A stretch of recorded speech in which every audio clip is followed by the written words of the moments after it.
to produce the food that goes on our plate. The food sector uses half of all the land we use on the planet.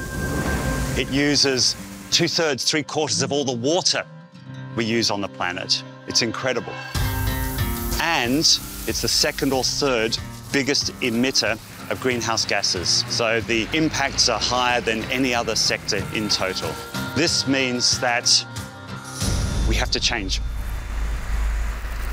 مع ازدياد عدد سكان العالم، ازداد الطلب على إمداداتنا الغذائية والمائية المحدودة.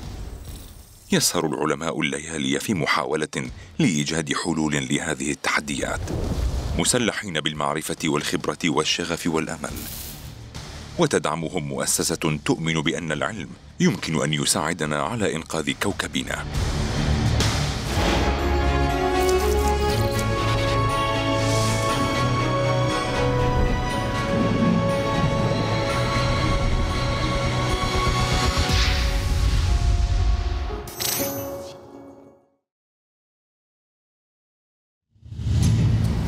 The challenges of feeding the 10 billion that we expect, to be on the planet before very long are immense. We have to find ways of generating food that is of good nutritional value for all of those people. اجتمع راين ليفرس مع البروفيسور مارك تستر لتولي هذه المهمة في إطار مشروعهما الناشئ Red Sea Farms. Red Sea Farms is a startup from KAUST. We do our research in the university like academics. And what's special about here is that it really does provide an environment that's highly supportive of research discoveries into impact.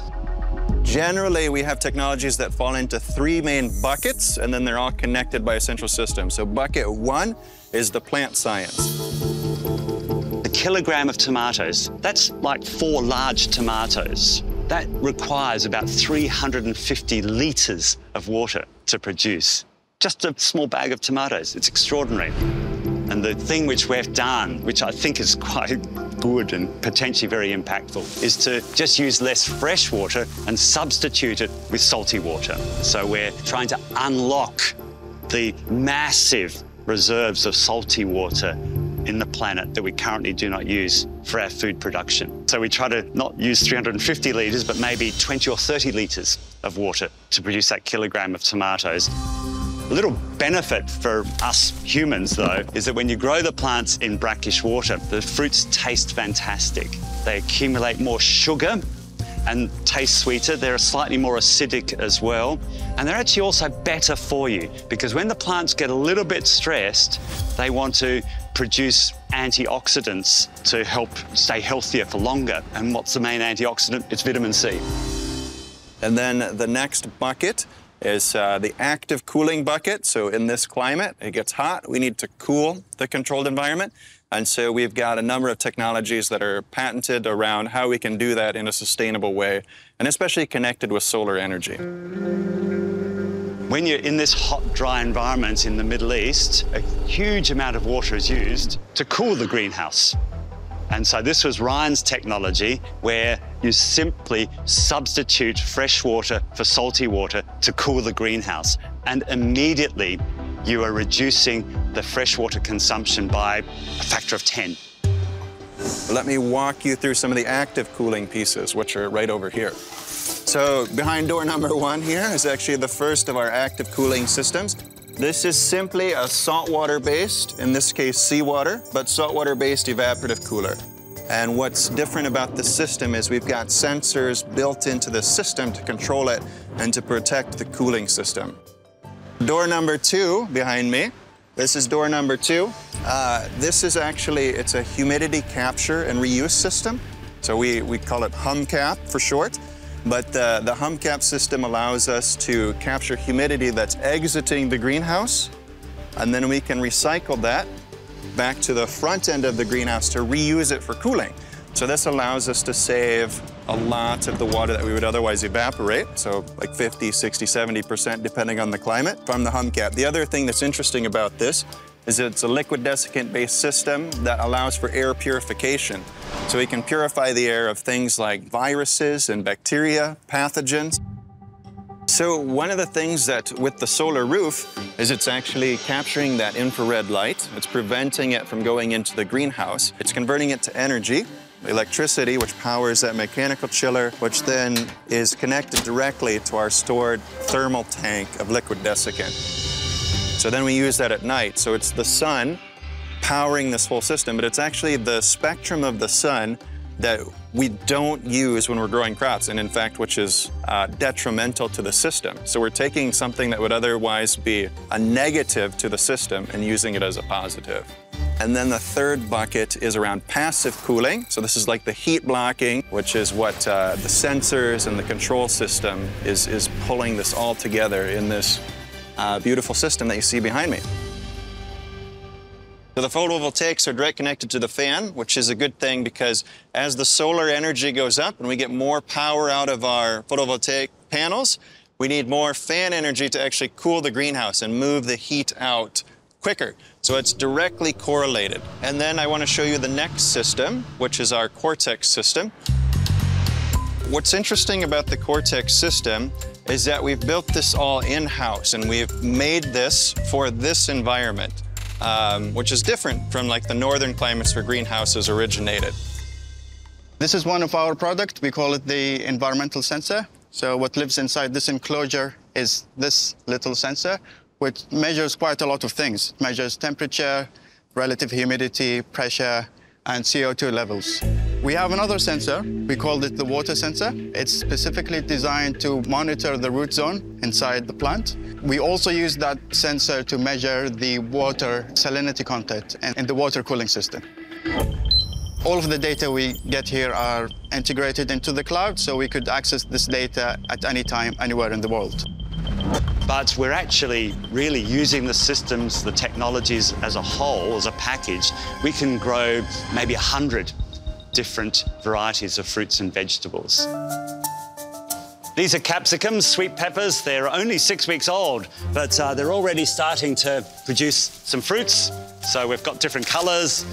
Different colours are generated very simply, but us humans like it. It's visually appealing. But for me, the key thing is the fact that we're reducing this freshwater footprint for producing these food. So your bag of capsicums, instead of taking 300 litres of water, will only be taking about 20 or 30 litres of water for their production. That's impact. The combination of digital technologies and biotechnologies gives us huge opportunities to really reduce that environmental impact of our food production, increase that sustainability, because we need to do it. There's a will to do it, and I think there is a way to do it as well.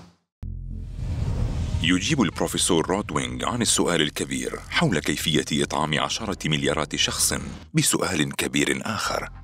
How can we sustainably feed the world without destroying our planet? I wake up every morning thinking about this, and it's a daunting task, but we do have solutions that are sustainable. إنها مهمة شاقة بالفعل، لكن لدى رود عدة حلول محتملة. Hey everybody. How you guys doing? All right, this is one of our greenhouses. This is where I do some of my experiments, primarily on the wild relatives of rice. Right here, we're looking at a plant called Rhiza cortata. This is a wild relative of rice that can grow in salt water. Rice is one of the most important food crops in the world, and it feeds half the population. And as you can see, it has a flower. This is pollen anthers coming out right now. It's pollinating, and this is its panicle. It has 20 to 30 seeds on every panicle right here, which is really not enough to be a staple crop at the moment. But what we want to do is try to domesticate this plant. And one of our targets is to make the Rhiza cortata so it doesn't shatter. So now it keeps the seed on. Then we try to improve the yield. And eventually we would be able to grow this plant along coastlines where there's brackish water. and it could produce somewhere between 3 to 5 tons per hectare, which would be a fantastic contribution to growing rice without dwindling our fresh water supply. So that's one of the big things we're working on.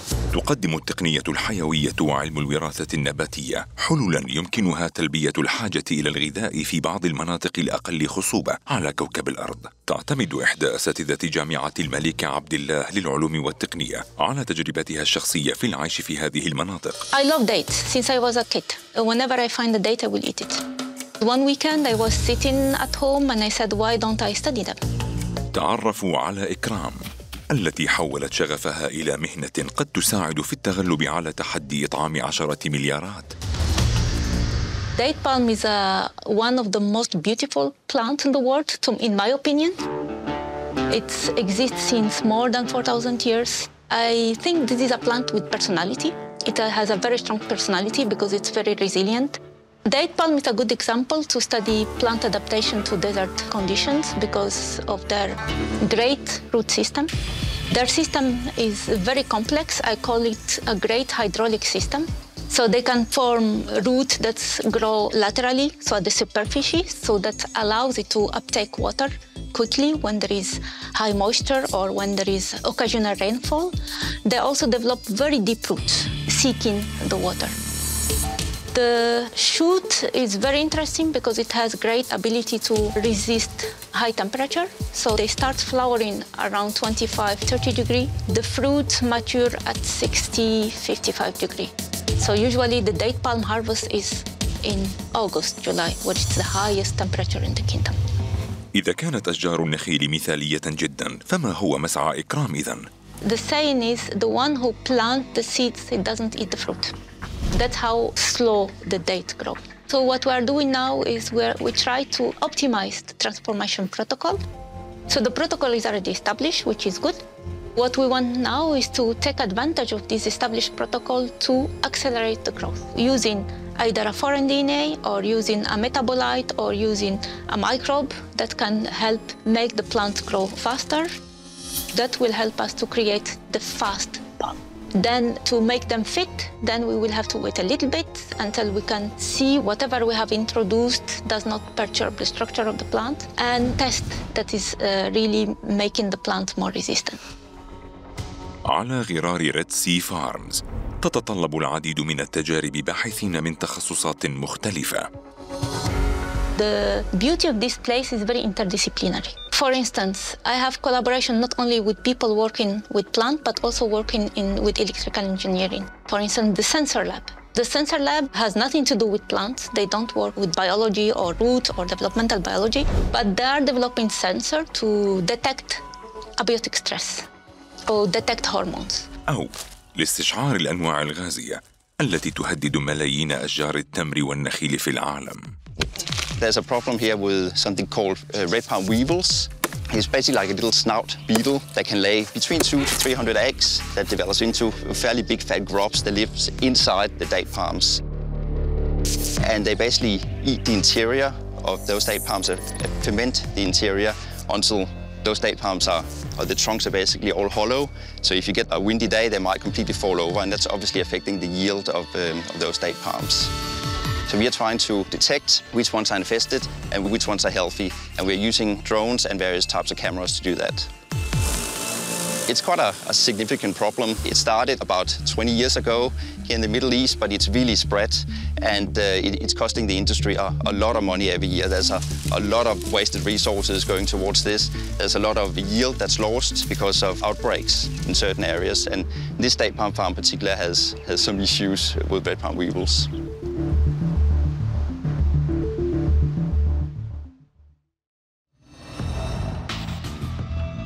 رأينا بون أوي في الحلقة السابقة يساعد فريق ريد سي بالتواصل عبر الإنترنت المغمور بالماء. لكن هذه المرة لدى بون اختراع مختلف لاكتشاف سوسة النخيل الحمراء. We solved this problem by using a single optical fiber. We are using a standard optical fiber that we're using for the detections. Other technology, usually is very time-consuming. You need to be the so-called invasive. You have to drill a hole, put in a microphone, and listen to the sound of lava. As for our technology, we can do it in real time, 24/7, and can be widely deployed because we can detect up to 1,000 trees by using a 10 kilometers fiber and one single sensor box that we built. If this problem go without control, then it will lead to a disaster. A tree usually be able to survive up to about 40, 50 years, but during the peak production time, it's about 20 years or so. And being destroyed means that you have to grow the tree and wait for another 10 to 20 years before they can produce again. That's actually damaging the economy significantly. تواجه الاقتصادات النامية العديد من التحديات. ندرة المياه من الأمور المخيفة حقاً، خاصة عندما تكون هذه الاقتصادات في مناطق قاحلة، حيث مستويات التبخر أعلى من هطول الأمطار. يتم تصريف 90% من المياه النظيفة في المراحيض والري والاستخدام الصناعي. هل يمكن أن تكون إعادة تدوير المياه العادمة حلاً جيداً؟ لنسأل الخبراء.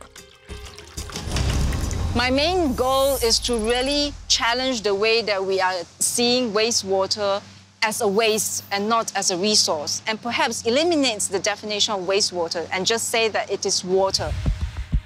The existing problem with the conventional wastewater treatment plant, it's an energy-intensive process, and 50% of this energy goes for aerating the system. Again, you need to provide oxygen for the organisms to grow. And at the same time, we don't recover any of the valuable resources. صرح الكيميائي الفرنسي دي لافوازييه: لا شيء يفنى، كل شيء يتحول. والآن يثبت بيينغ وباسكال هذا القول.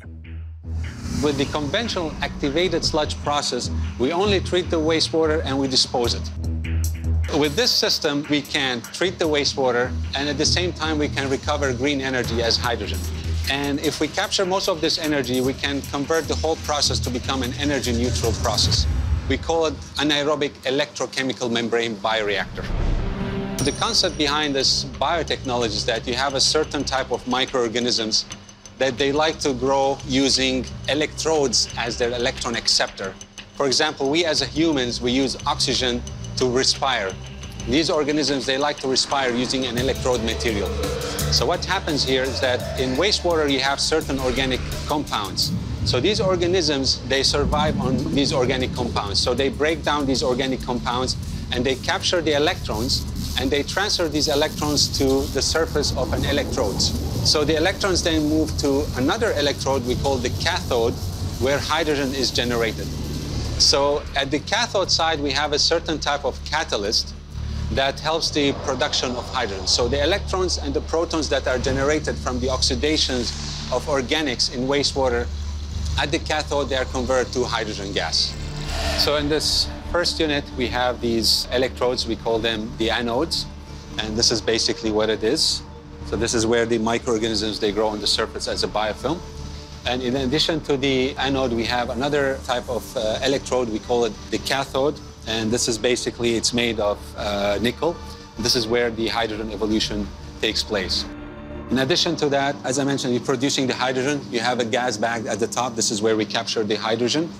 And the water from the top of the first tank goes to the second tank, where you have these membranes where you filter the water. So you have a certain pore size of these membranes where it allows only the water to pass through, but not the microorganisms.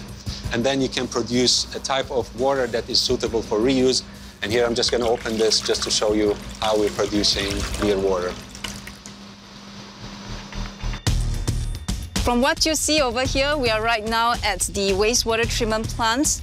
We are here with our anaerobic membrane bioreactor prototype to demonstrate the next generation of treating and cleaning our wastewater. What we hope to do is to have a decentralized way of treating wastewater and harvesting the energy that's present in the wastewater and converting them into methane energy, which can then be converted into electrical energy. And by doing so, we can make use of the energy that is contained within the wastewater to finance the entire operation of cleaning our wastewater with the end product of a high-quality reclaimed water that can be used for other non-portable reuse purposes, such as for food production, as well as to enhance livability by growing green landscapes in the urban environment. The wastewater from Modon is coming through the pipes that enters into the equalization tank. The equalization tank serves to equilibrate the flow rate so that it can go into our anaerobic membrane bioreactor, which is the taller structure that you see at the background. Inside the anaerobic membrane bioreactor, we have anaerobic microorganisms that are tasked to convert the organic carbon into methane. So the supernatant then goes into the membrane filtration tank, and this membrane filtration serves as an additional physical removal process to remove the particulates that may be present in the wastewater to get better effluent quality. This effluent then goes into a disinfection process, which is the UV reactor that you see at the back. So together with hydrogen peroxide as a chemical disinfectant, we have a UV hydrogen peroxide-based disinfection to serve as a final disinfecting of the clean wastewater. The clean wastewater then goes into a final polishing step, which is through the activated carbon column over here. And by then, we expect that the wastewater will be of very high quality that can be used for other purposes, such as for landscaping irrigation or maybe even for food production. Decentralization is one of our key objectives to demonstrate for our future generation of wastewater treatment processes, because we do believe that this is the way to go as cities expand and new cities get developed. Decentralized treatment makes more sense than centralized wastewater treatment processes because it will require less energy to transport all the wastewater from multiple different households to a decentralized wastewater treatment process. قصص النجاح في جامعة الملك عبد الله وفيرة إلى جانب عشرات الشركات النائية ذات المستوى العالمي وفرص الريادة، والأهم من كل ذلك هو تركيزهم على جعل العالم مكاناً أفضل. في الحلقة التالية سنستكشف شركات أخرى ناشئة ورائدة ومنقذة للحياة تغذي عالمنا وتحافظ عليه.